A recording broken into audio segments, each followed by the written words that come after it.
Assalamualaikum. So today we'll be discussing about the Surah Al-Kawthar, which is the shortest surah of the whole Quran. But the message which is encapsulated in that surah is so colossal. So to understand this surah, first we have to look at the background of this surah. So what happened is, the Arabs used to think that the male child is the one who can only carry the legacy of the father or the name of the father. Correct? So when Rasulullah's child died, they were all very happy that now there is no one who will carry the name of Rasulullah, or this Islam thing would come to an end straight. So this is the background, right? Now let us talk about the first ayah. Inna a'tainaka al-kawthar. Indeed, we have given you so much. But the word for so much is al-kasir. Why did Allah use al-kawthar and not al-kasir? Inna a'taina al-kasir. Because the word al-kawthar means we have given you hyperbolized, most hyperbolized good of goodness.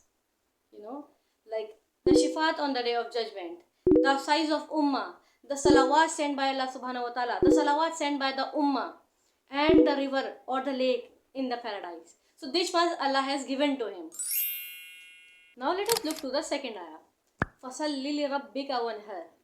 So pray to your Rabb and make sacrifice. Allah is asking Rasulullah to pray, and by extension us, and to make sacrifice. Why? Allah is reminding Rasulullah that you are not the one who has given some kind of sacrifice in the way of Allah, in the path of Allah.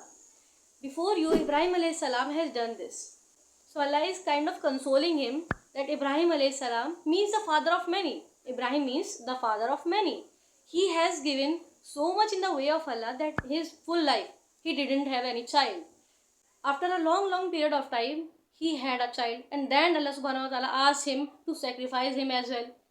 But Allah subhanahu wa ta'ala didn't take it. He just wanted to test it. Likewise, now Allah subhanahu wa ta'ala is testing you, Muhammad sallallahu alayhi wasallam, and don't be sad that they are making fun of you and making celebration on the death of your child. Now let us talk about the last and the final ayah. Inna shaniyaka huwal abtar. Indeed, they are the ones who are truly abtar.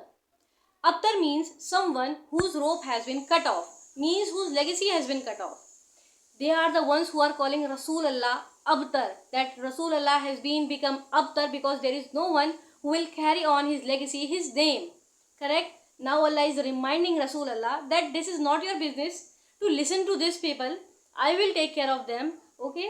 You do your work, and they are the ones who are truly abtar. There will be nobody who will take their names beside them.